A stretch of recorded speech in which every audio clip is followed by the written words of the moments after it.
Shalom, selamat pagi, salam sejahtera bagi saudaraku dimanapun kita berada. Kiranya kasih Kristus senantiasa menyertai kita dan kita tetap semangat di dalam menjalani segala aktivitas. Sebelum kita memulai segala aktivitas, marilah kita menyiapkan hati mendengarkan firman Tuhan. Kita berdoa. Terima kasih Tuhan untuk hari ini. Biarlah Tuhan kami boleh menikmati hari yang Tuhan berikan dalam hidup kami. Kami ingin bahagia di dalam penyertaan Tuhan. Dan di dalam kuasa Tuhan kami dimampukan melakukan apa yang berkenan kepadamu. Kami mau belajar dalam firman Tuhan. Berfirmanlah Engkau Tuhan sebab kami siap mendengar. Kasih karunia dan damai sejahtera dari Allah Bapa Tuhan kita dan dari anaknya Tuhan Yesus Kristus menyertai saudara sekalian. Amin. Firman Tuhan untuk kita pada hari ini, Rabu 25 Mei 2022, tertulis dalam kitab 2 Korintus 4 ayat 16. Sebab itu kami tidak tawar hati, tetapi meskipun manusia lahiriah kami semakin merosot, namun manusia batiniah kami dibaharui dari sehari ke sehari. Dalam bahasa Batak Toba, dibaheni dang marna lo jahami, ailam tuburuk nape hajol maun nami perduri, anggo parbagasani ari-ari do dipai baru. Demikianlah dikatakan. Saudara yang dikasihi Tuhan, apa sih tujuan hidup kita? Hidup dan bekerja keras. Dan untuk apa kita bekerja keras? Ya, tentu kita punya tujuan. Tujuan kita adalah kebahagiaan. Tidak ada orang bercita-cita yang buruk dalam hidupnya. Semua karena orang ingin bahagia, bukan? Untuk bahagia, semua diperjuangkan. Bekerja siang malam, dari gelap sampai gelap kembali. Kita sibuk bekerja. Ini dan itu semua kita kerjakan. Untuk apa? Tentu untuk mendapatkan kebahagiaan. Tidak mungkin semua yang kita perjuangkan, yang kita kerjakan dengan gigih siang dan malam, itu tidak ada harapan atau yang kita nantikan. Di dalam penantian dari setiap yang kita kerjakan adalah wajar secara duniawi. Dan tentu dari buah pekerjaan, buah kerja keras kita, pastilah kita mengharapkan sukacita. Di dalam pelayanan pun pasti kita mengharapkan sukacita di dalam hidup kita.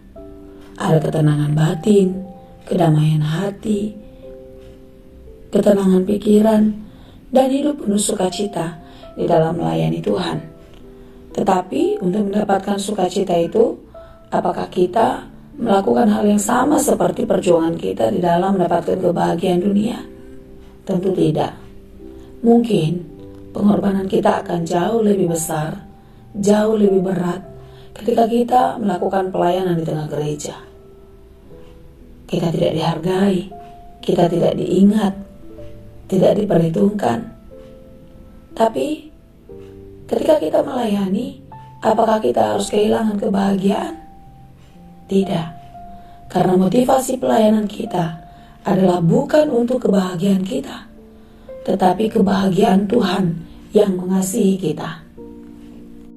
Perlu kita ingat saudaraku, ketika kita melayani Tuhan dengan sungguh, dengan hati yang penuh ikhlas, pastilah kita akan mendapatkan kebahagiaan. Itu tidak ditawar lagi. Pasti kita akan bahagia karena Tuhan memberkati kita. Sekalipun dalam proses pelayanan tidak semua manis, malah sebaliknya. Di dalam pelayanan kita perlu berjuang dan bahkan berkorban. Namun sesungguhnya pengorbanan itu adalah persembahan. Persembahan yang diberikan dengan rela dan sukacita. Oleh karena itu kita tidak boleh mengharapkan sesuatu seperti yang diharapkan manusia kepada dunia. Karena apa? Ya, karena kita kerjakan itu semua adalah untuk Tuhan. Tentu sesuatu yang kita harapkan adalah datangnya dari Tuhan. Apa itu dan kapan waktunya? Biarlah Tuhan penentunya.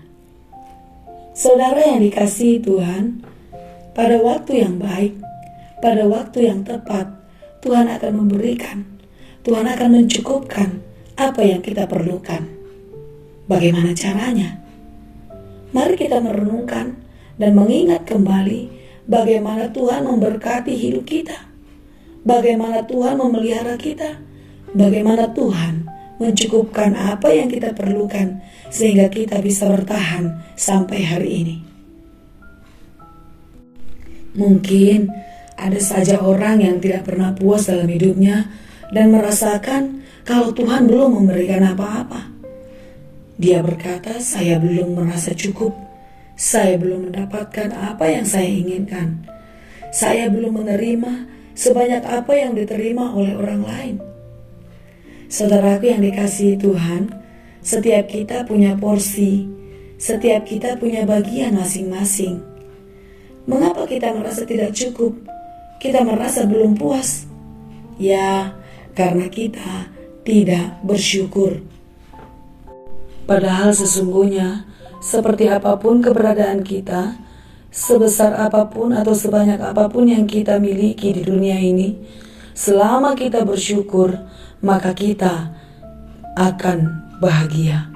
Tetapi sebaliknya, ketika kita tidak bersyukur, maka sebanyak apapun yang kita miliki, sebesar apapun yang kita punya, pasti tidak akan membuat kita bahagia.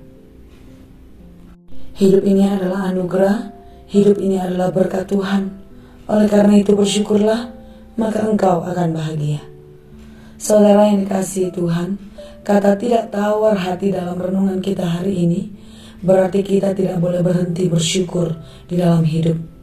Kita tidak boleh berhenti bersuka cita atas apa yang kita miliki, apa yang kita terima saat ini. Dan seperti apapun keadaan kita tidak boleh berhenti berbuat baik di dalam kehidupan kita.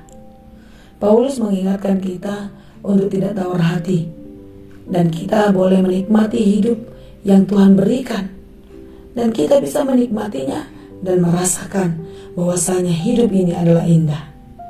Hidup ini manis karena kita ada dalam penyertaan Tuhan. Sekalipun kita mengalami pergumulan, mengalami kesusahan seperti yang tertulis dalam renungan kita, meskipun manusia lahiriah kami semakin merosot, ya, mungkin kita sakit, kita kecewa, mungkin kita sedih, kita marah. Ya itulah, manusia lahiriah kita merosot karena keterbatasan kita sebagai manusia yang berdosa. Tetapi lihatlah, di dalam imannya Paulus mengatakan, namun manusia batiniah kami diperbaharui dari sehari ke sehari. Saudaraku yang dikasihi Tuhan, ketika kita datang dan kita selalu dekat serta berserah kepada Tuhan, maka seberat apapun pergumulan kita, sesakit apapun hidup kita di dalam menjalani hari-hari ini, maka kita tidak akan pernah merasa kesepian. Kita tidak akan pernah merasa kecewa karena kita percaya kasih Tuhan terus menyertai kita. Saudara yang dikasihi Tuhan, firman Tuhan pada hari ini mengingatkan kita untuk tetap kuat dan tegar, serta selalu mendekatkan diri kepada Tuhan dan berpegang teguh kepada kasih-Nya. Percayalah, di dalam perjalanan kehidupan, di dalam hidup kita tidak akan pernah ditinggalkan Tuhan. Kita harus percaya, jika kita teguh di dalam iman, kita teguh di dalam kepercayaan kita kepadanya, maka apapun yang terjadi dalam hidup, seberat apapun pergumulan kita, itu pasti akan terasa ringan karena Tuhan. Yakini, imani, dan aminkan di dalam hidupmu. Karena hidup kita bukanlah saat ini saja. Hidup kita sedang berjalan menuju kepada kehidupan yang akan datang, yaitu kehidupan yang kekal. Sekarang kita sedang di dalam perjalanan. Oleh karena itu, di dalam perjalanan perantauan kita di bumi ini, marilah kita terus berjalan di dalam genggaman kasih Tuhan, di dalam penyertaan Tuhan dan tetap teguhlah percaya kepadanya, maka engkau akan dimenangkan. Engkau akan sampai di tujuan di mana Tuhan telah menanti kedatangan kita. Kiranya iman kita tetap teguh, tidak tawar hati, tetapi tetap penuh semangat karena Tuhan selalu memperbaharui kita. Tuhan Yesus memberkati. Amin. Terima kasih Tuhan untuk firman-Mu. Biarlah di dalam firman-Mu kami semakin kuat, teguh, dan tidak pernah tawar hati di dalam menjalani kehidupan kami. Tuhan, kami mau serahkan hidup kami ke dalam tangan-Mu. Engkaulah yang memberkati. Hanya di dalam Yesus kami berdoa dan mengucap syukur. Anugerah Tuhan kita Yesus Kristus, kasih karunia Allah Bapa, dan persekutuan Roh Kudus, itulah kiranya yang menyertai dan memberkati kamu sekalian. Amin.